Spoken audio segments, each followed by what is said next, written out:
Welcome to Evolutionary Men. I'm your host, Jason Lang. Let's get started.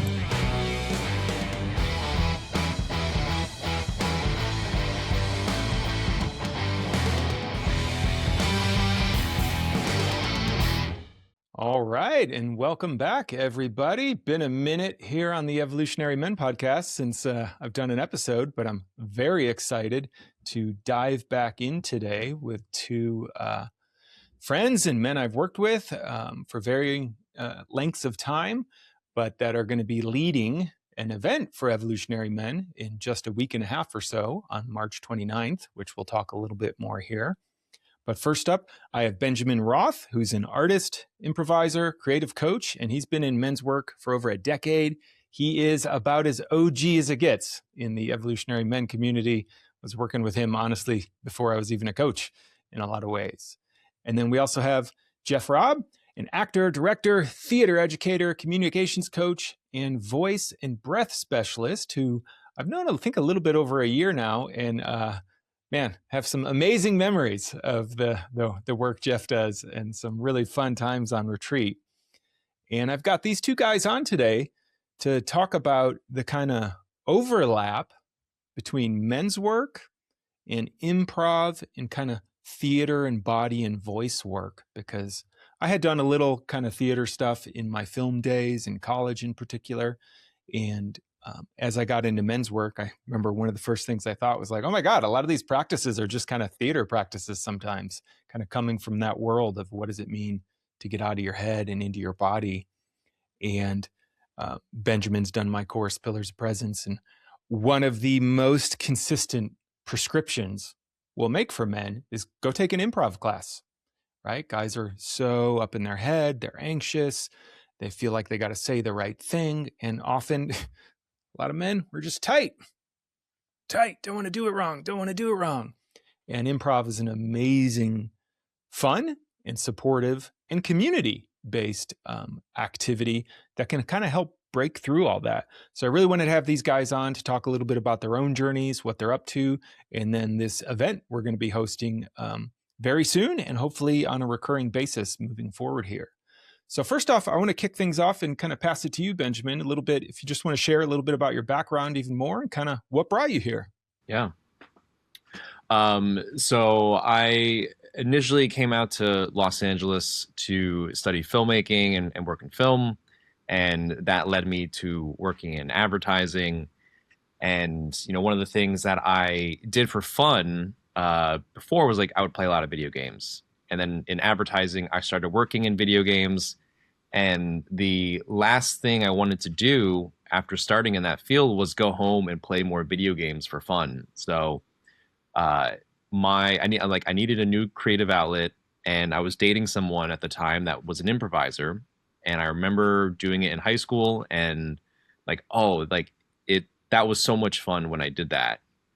And so I signed up for a class at a local studio here in LA called Improv for the People. And I've pretty much been there since then. Start off as a student and then kind of worked my way up to being a faculty member. And yeah, it's just really benefited my life and like opening me up to, getting in touch with, different parts of myself, different like characters and voices that, exist inside of me, and just helping me feel more confident in my body and just like not taking life nearly as seriously as I did before. Yeah, totally. That's so great. And what about you, Jeff? Well, my background, I was a theater kid and pursued it in college. My undergrad was in musical theater. And then as I was going out into the world, I was getting cast in a lot of comic roles. And I was like, maybe I should go learn how to be funnier, something like that. And I went to the Del Arte School of Physical Theater, which in Blue Lake, California, which included like clown and commedia dell'arte and things like that. And it took everything I thought I knew about being a theater artist and flipped it up on its head, because it's no longer about, here's this piece of text, here's how to execute it well.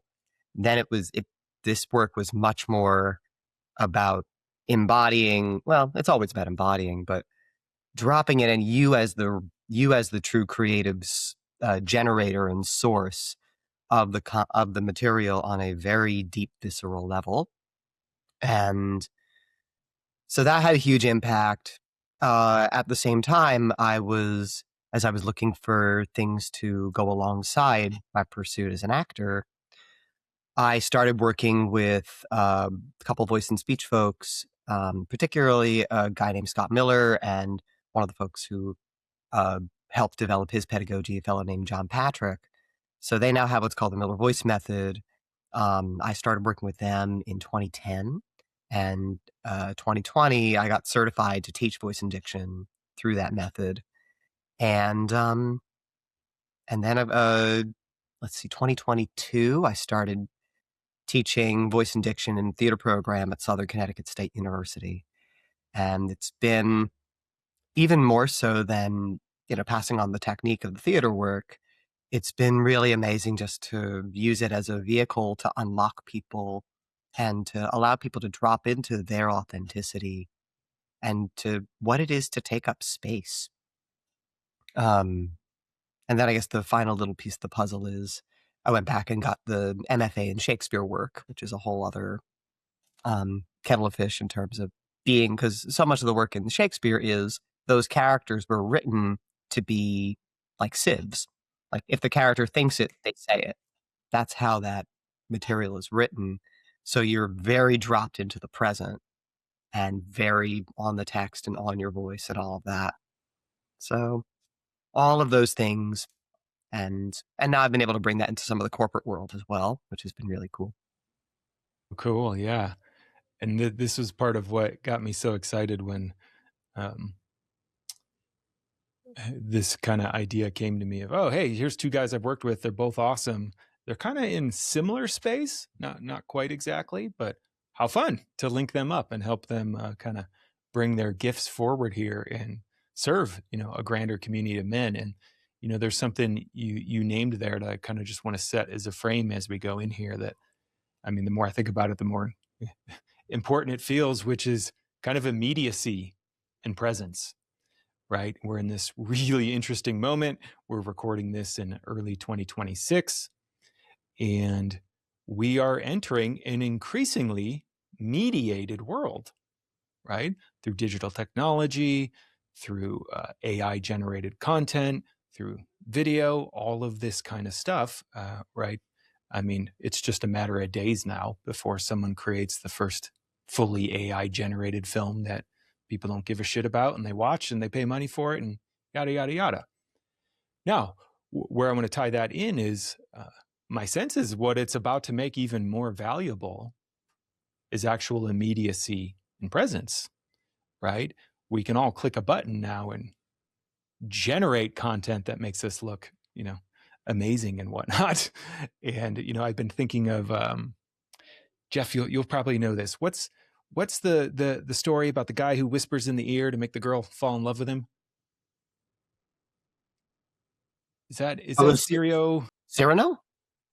de Bergerac? Is that Yeah, is that Cyrano. a thing? Right? Cyrano Yeah, de right. Bergerac. Yeah, I love Yeah, Cyrano. it's this kind of classic story that's been made up, and we're basically entering the AI version of that, right? Where you could just have an AI whispering in your ear what to chat to the woman, eventually in an earpiece. Like this shit's going to happen. But what it can't do is what happens when you're offline and in person. And this is what really interests me about this capacity that you guys are helping men and women to develop, which is the capacity to be present and to be immediate and to be unmediated in a sense. That was such an interesting tidbit you said about the Shakespeare stuff of their sieve. They're just supposed to bring it forward without too much thought. I didn't know that. So needless to say, this is a really interesting and fascinating topic and moment for me right now because, one of the things I'm focusing more and more in this brand are what are the capacities we need to develop as men to be effective moving forward in the modern day in terms of relationship, work, health, etc. And what we're talking about here, I think, is going to be one of the really valuable ones, right? In terms of how can you show up and relate to people when there's nothing telling you how to do it, right? What the best thing to say is, when to communicate, etc., which is already happening, right? I work with men, and every week, I was talking to ChatGPT, it told me to say this, da, da, da, da. The temptation to, offload all that decision making is high. I feel it myself sometimes. And I feel like improv and the live experience is a disrupt to that in some important ways. And I would love to hear kind of, I think, what did you say, Jeff? Unfold or open up, or I can't exactly remember what the word you said is, that you sometimes see the work do to people. And I would love to see you speak to that more, not only in your own journey, but like, what have you seen shift for, and then I'll open it up to you, Benjamin, for people you've worked with when they step into this kind of space? Well, as you're talking about what should I say and how to do it right, and the real answer is that we are all our own unique beings, and there's, you can do a prescribed thing, and I know this, like, you read Neil Strauss, The Game, and they'll pick up artist community and people talking about their own social dynamics and all that. But at the end of the day, you are your own fascinating individual. And the thing that's really going to connect you to different people that I find is your own authenticity. Uh, we do one of the exercises I teach, and this is actually, we'll probably do some version of this in the workshop, is it's a poetic writing exercise that I learned when I was at Delarte, where everybody in the room is looking at the same object, and you free write, Julia Cameron morning pages style free writing. And you set a timer and you just go and you write what you see, and you stick to physical description and you just go with what you see.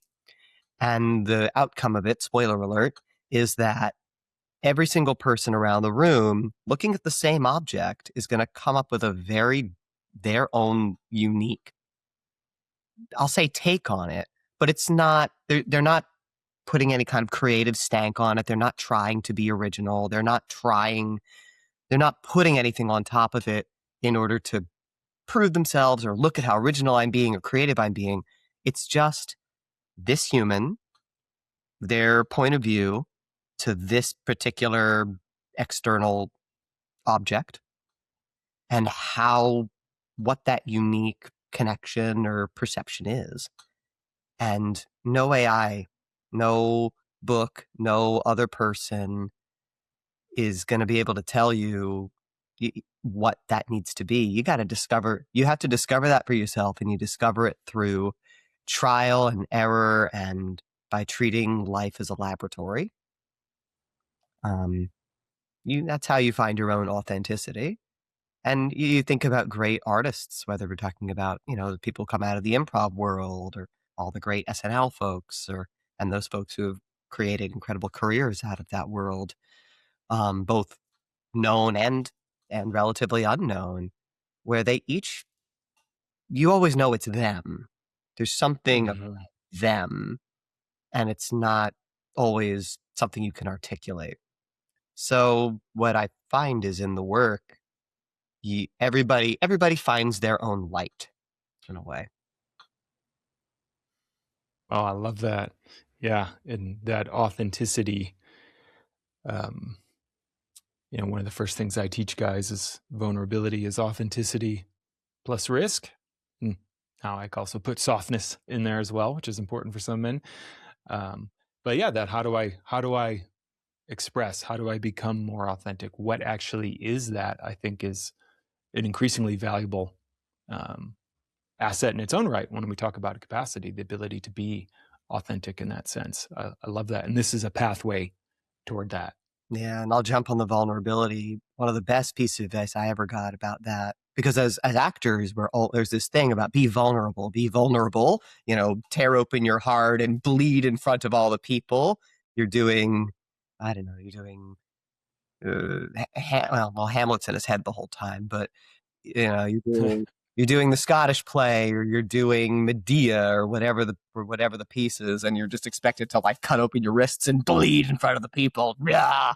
But the best advice on vulnerability, I think it was a guy I worked with, former Martha Graham dancer named Donlin Foreman.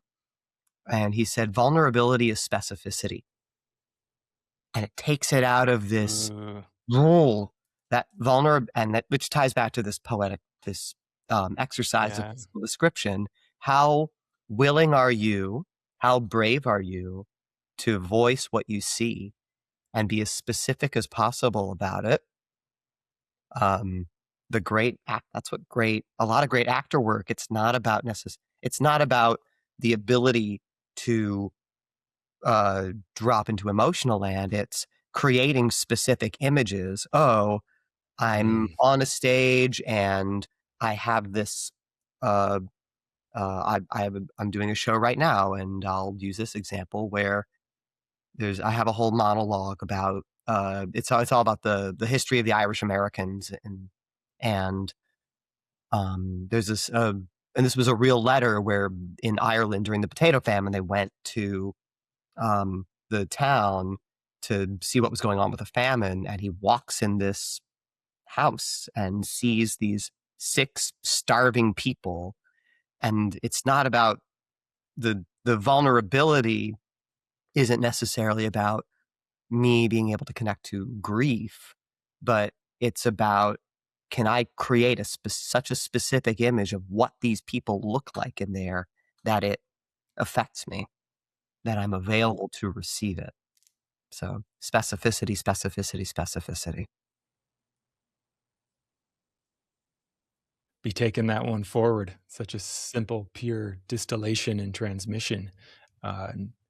Much more concrete way to think about it. So I really love that. And yeah, Benjamin, what about you? One thing I love, that's always impressed me about where you've kind of spent a lot of your time with Improv for the People, right? My wife Violet went there for a while. Was it's in the middle of LA, which can be, a heavy, just kind of the improv schools, a lot of people trying to work at a professional level. And this is a place that really like champions, hey, everybody, right? Like anyone can try this. And I'm curious what you've seen in the teaching and your own experience of what can happen for someone as they step into this work.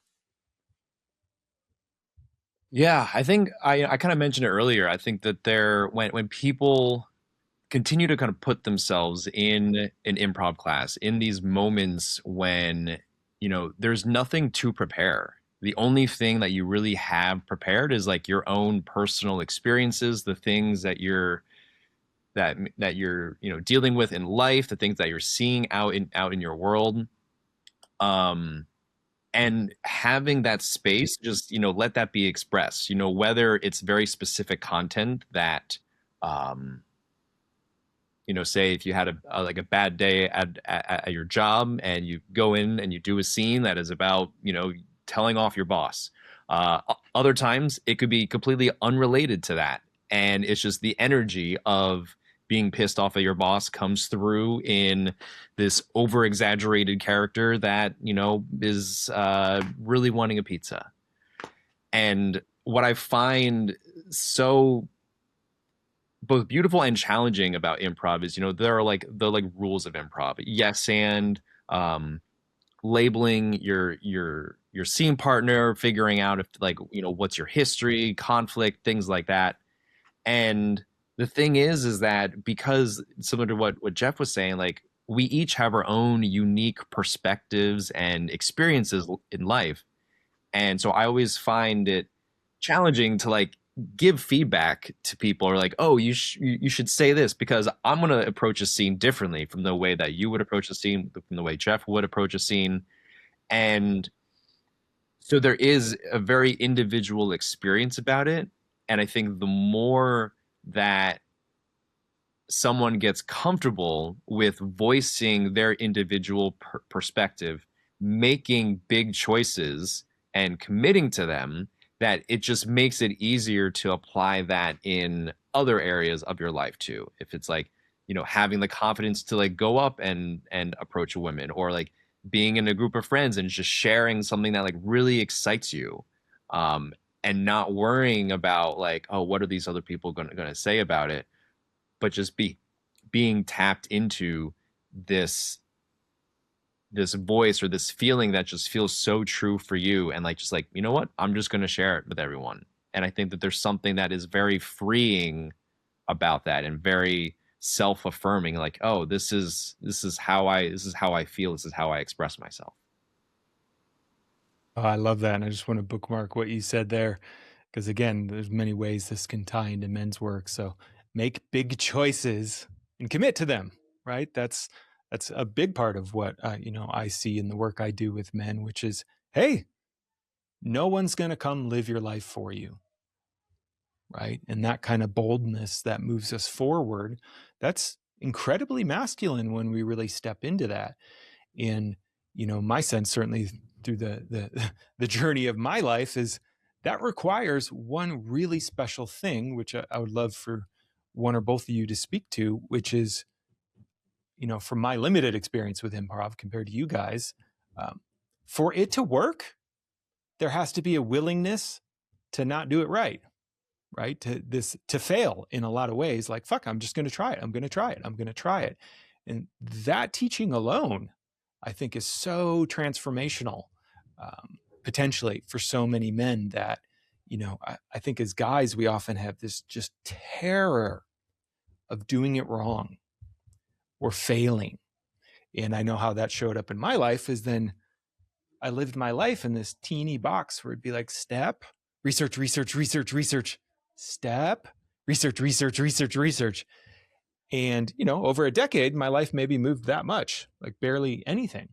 In what's so great about this as a practice, what we're talking about is you kind of have to interrupt that, right? Yeah. Yeah, I mean, it's, people, when people come to an improv class, they're so often like, oh, I just want to be fast. I just like I want to be quick, I want to be witty.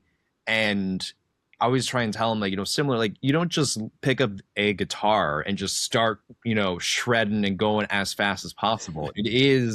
There is a process to learning the like technique, and like learning the like quote unquote rules, to then be able to do that. But I think it is that being okay with failing. And we always say, like, there are no mistakes in improv. You use everything. If your scene partner starts stuttering, or if I start stuttering or like say a word wrong, and if my scene partner is really paying attention, they're going to use that. They're going to use that as a means of like fleshing out my character. And then maybe my character, in a moment of what felt like feeling embarrassed because I stuttered, now that kind of becomes my like character's, attribute. And now we get to kind of play with that. And it's that being responded to, and using everything. And I feel, um in a way, it's like, yeah, you are very quickly making a choice and then assessing like, how is this fitting in together, without going into analysis paralysis, because the scene is just going to keep going, and you kind of just need to just make a choice, see how it lands, and then make another choice, and it's just doing that over and over again. Yeah, you have to play the reality. Like it's one of the things that AI and is never going to be able to replace, is the thing of being in a space together and being present and playing the reality of the scene. Some of my favorite moments doing live theater or seeing live theater have been when something happens and suddenly we're dropped out of the, not, obviously you want the trajectory of of the piece, that the piece has an integrity and a structure to it that's usually very satisfying. But then there are those moments where it's like something happens and it's a reminder of like, oh, right, we're in the space together.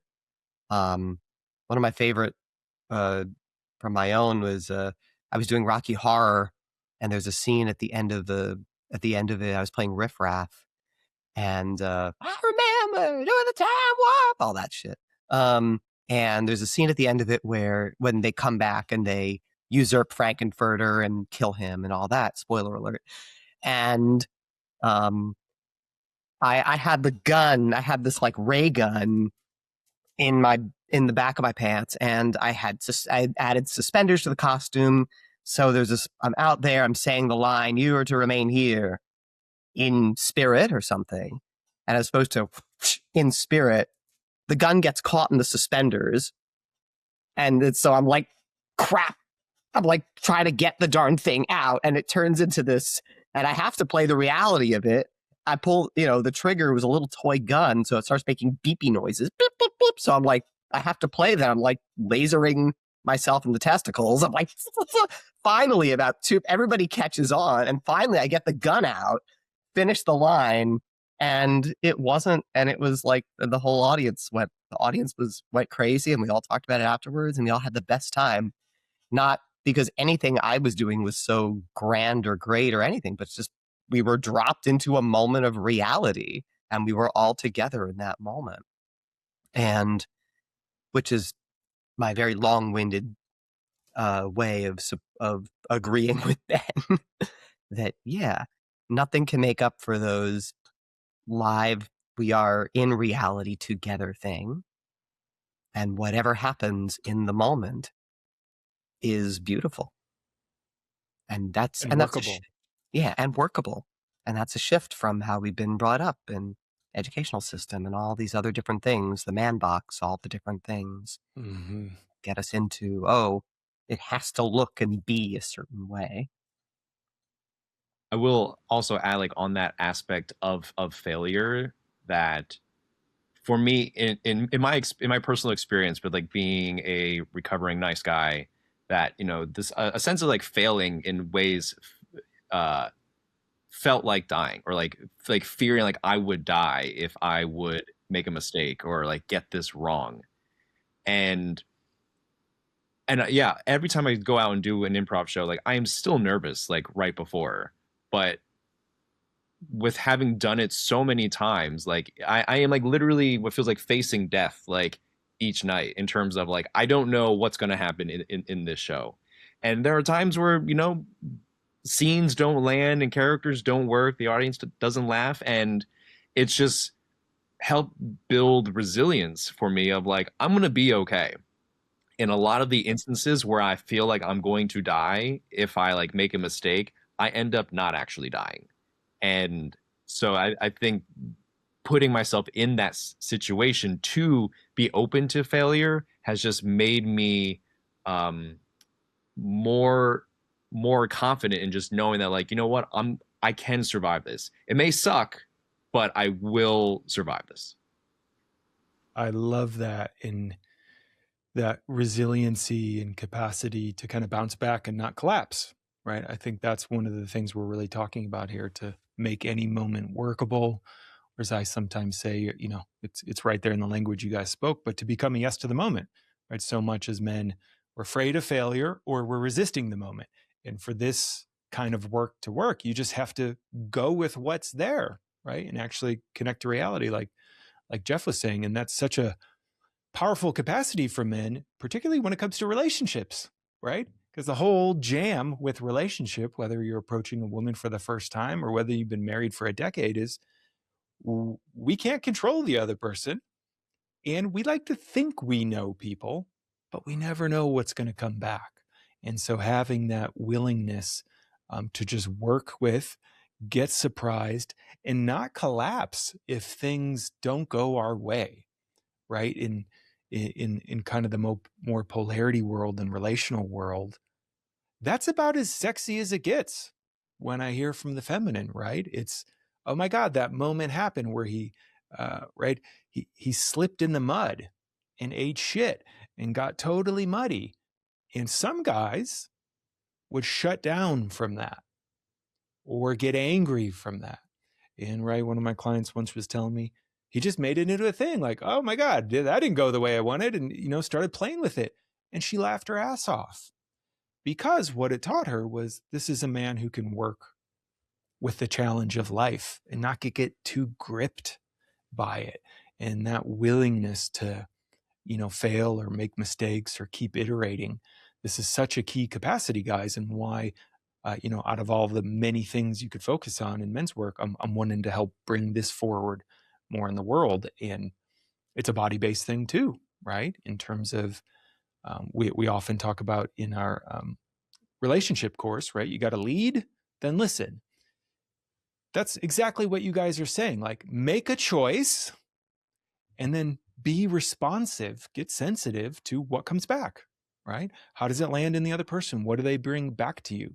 And I honestly don't know if there's a faster, better container for practicing that than the type of work you guys lead in terms of getting guys and really anyone out of their heads and into their bodies to develop these capacities to be more present in life.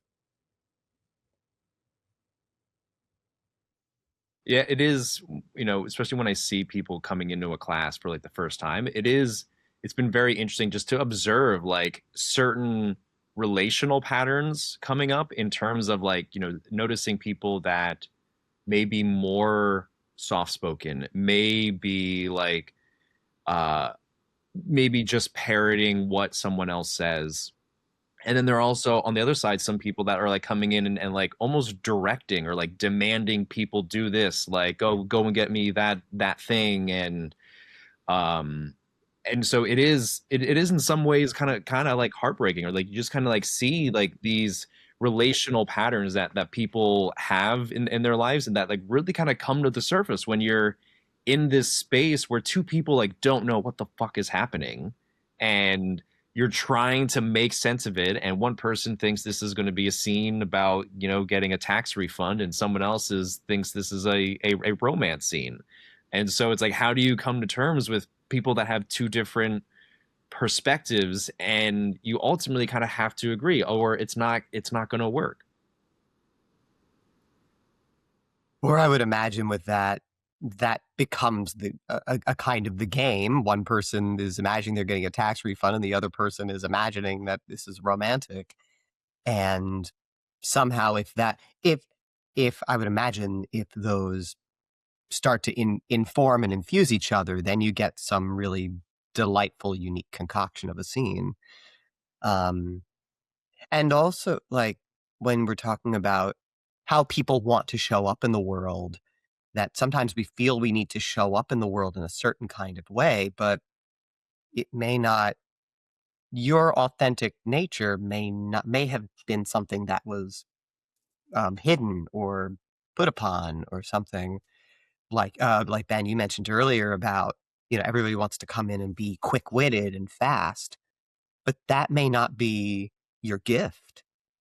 That may not be your natural rhythm. How many wildly funny people have there been who are funny because they're stoic, or funny, like I don't know, kind of like Leslie Nielsen jumps to mind. The comedy in that is the stoicism. Somebody who's funny because they're slow, and that's their gift. Um, so everybody, like that's part of it, is what eschewing what we think we're supposed to be and discovering something much, much richer, and allowing other people, like you're saying, like Jason, you're talking about, if you fall in the mud or your partner does something that you're not expecting them to do, and that allows you to discover and expand yourself and broaden and be like, oh, I have that color on my artist's palette too to play with. Oh, I didn't know I could make that purple there. Cool. I can paint with that too now. So it's all about expansion. That's a great way to put it in terms of, I think certainly what I've seen with men who have taken this on that I've worked with is it can be pretty disruptive to identity, in the sense, well, I'm not the kind of person who X, Y, or Z. And then suddenly you're doing these kinds of things.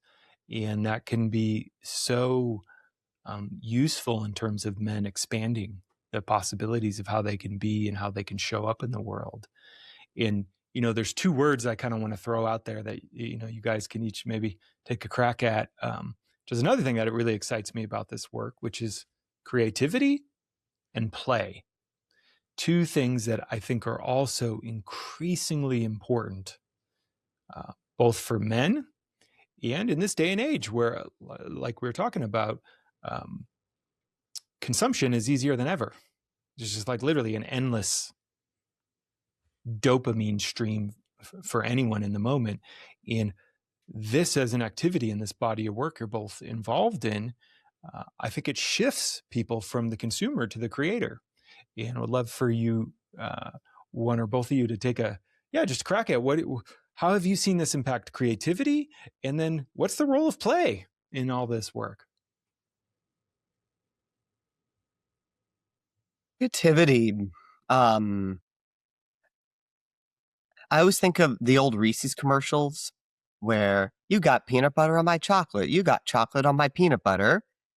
And it's like, oh no, it's that those two things put together create something new.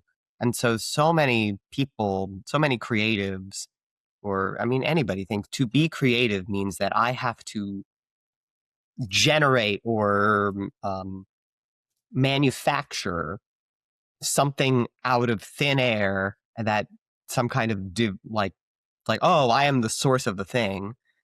But what if you're not?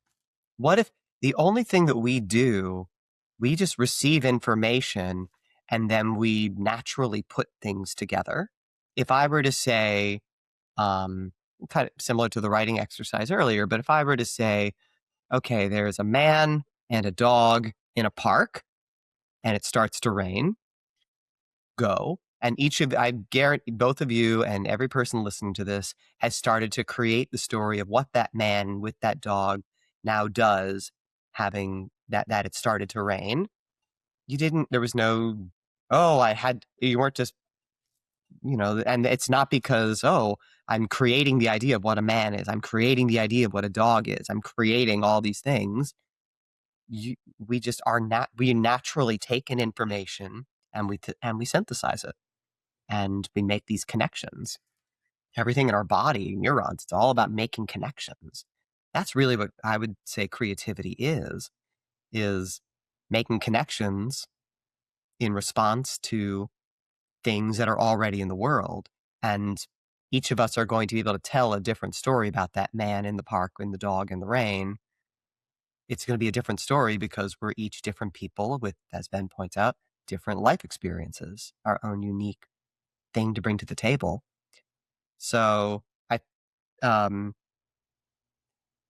yeah, I'll put a pin in it there and I'll come back and let me think on play. Yeah, I just wanted to kind of build off of that, Jeff, because I think with yeah, like so often people are like, I want to be original. Like I like, or like in like talking about a scene, like I want to be original in a scene, and I also don't think that is. It can be such a chore trying to be original, um, because I think so much of what the originality is goes back to what you said, Jeff, about the specificity of, because you're responding to things that are happening in the moment, and then through getting specific about something, that's where I think the originality comes from. Because I had a certain association with the scene that like started to kind of feel maybe more dramatic. Maybe there's like some sadness or like grief there, but then I get really specific about what it is. And if I'm saying I'm grieving over the I dropped my sandwich, oh, now that feels original. But like similarly, if you look at any other big piece of like classical piece of art, whether it's like a play or a book or a movie, we're telling the same stories. There's so many stories and themes and character traits that have been passed down from time. The hero's journey. It's like it's in so many stories and movies, and it's just how it's packaged, and like how it's um what is happening currently, that story is then kind of like being reflected out through. So yeah, it's less about like, and we're going to probably continue to kind of share these same stories, but the lens through which we're telling these stories is going to change, because life is going to be ever changing, and new people are going to become presidents, and culture is going to change. And so yeah, I think creativity is really just responding to like what is true in the moment, and yeah, making those choices, finding that first thing that you know, like, what if I apply this idea through this very specific lens, and then seeing what happens. And it, you know, maybe something that existed already, or maybe it's something entirely new. As we make more and more connections, then we have more and more things to put into. So, Romeo and Juliet becomes, as we learn more about the world and we add iPhones into the world, that adds a whole new dimension to that story. Shakespeare only a couple of Shakespeare's plays were quote unquote original. And of the roughly 40 plays he wrote, only Merry Wives and Love's Labors and, most of the big plays were taken from other sources. So even he didn't create those things. He was a smart businessman, probably closer to like the Marvel's Avengers franchises, running that kind of business than anything else.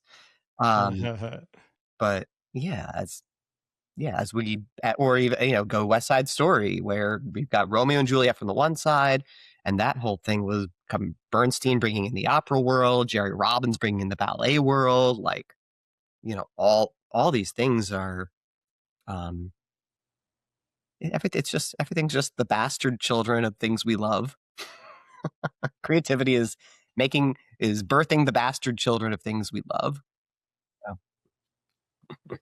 That's fantastic. So as we begin to wind things down here, so yeah, you guys are going to be leading this event on Sunday, March 29th, I do believe, at 1 p.m. Pacific. And I think that's 4 p.m. Eastern time, if I remember correctly. And we'll have all the information for how to join here in the show notes. But what can a guy expect in terms of, what might he get out of coming to an experience like this in terms of his growth, his development, and being able to be, more alive, more present? Well, I think one of what comes up in some of this work is, like, let's say you're embodying a scenario for another man. You're stepping into play the role of the mother or of the father, or, any kind of like a role play or something like that. Or even if you're just in the men's circle and speaking intuitively, nobody ever, and I know this might contradict some of the other stuff, but nobody really teaches you how to do that, or nobody really builds the muscle of what it is to actually drop in and practice speaking intuitively. And so this work is designed to give practical, some practical, tangible ways to start building that muscle.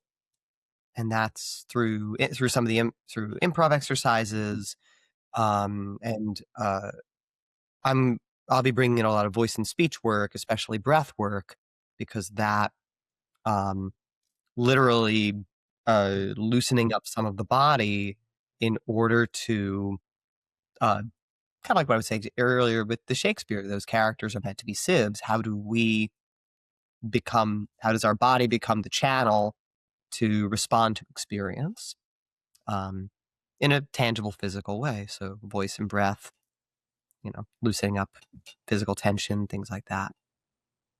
And I also think, similar to what you just asked us a few moments ago, is there going to be a big aspect of play to this? So there probably will be, some like role playing experiences, some improv games that are just like, it's not the intention is not to take it seriously, to just kind of get out of your comfort zone, get out of your head, and just like be don't let shame or anything get in the way of just like letting your voice like be heard. And I think that there's something really nourishing about like getting to be messy with other men. Like it's the intention here is for this to be a very low stakes environment. I think so often we want to be like speaking very clearly and saying the right things, like, especially when it comes to women, and not sounding foolish. But there can be something very nourishing about like getting to be messy, sounding foolish, and like joking around with other men. And I think there's something very healing about that And so I think that's going to be a big aspect of this as well. Dropping from, I'll take this from one of the clown teachers, a guy named Chris Bays, but dropping from operating from the head and operating from enthusiasm. That's a big piece of it. That's worth it. Right there, guys. So yeah, take a look in the show notes here. There'll be the link to register. I'll actually be on an airplane at the time, so I won't be there, but you'll be in very good hands with these two men. And it's a fun opportunity to kind of get to do this kind of work from the safety of your home with two really deep and experienced guys who not only have this background in this work, but like I said, are also deep in the world of men's work. So this is a rare and unique opportunity to kind of get this part of you lit up. And, we hope to do more moving forward, but I think you'll get a lot out of it. So thank you, gentlemen, so much. Any of you want to plug anything before we close off? If you happen to be in Southern Connecticut next weekend, I'm closing out a run of The Irish and How They Got That Way at Music Theater of Connecticut. We're having a blast already, so grab tickets if you want to hear some trad Irish music following St. Paddy's Day. And you can find me on LinkedIn. You can also visit me, jeffreymichaelrob.com. And for me, I'm on Instagram, and I'm also if you're in LA and you want to check out an improv class, improv for the people .com. Fantastic. Thank you so much, gentlemen. And until next time, everyone.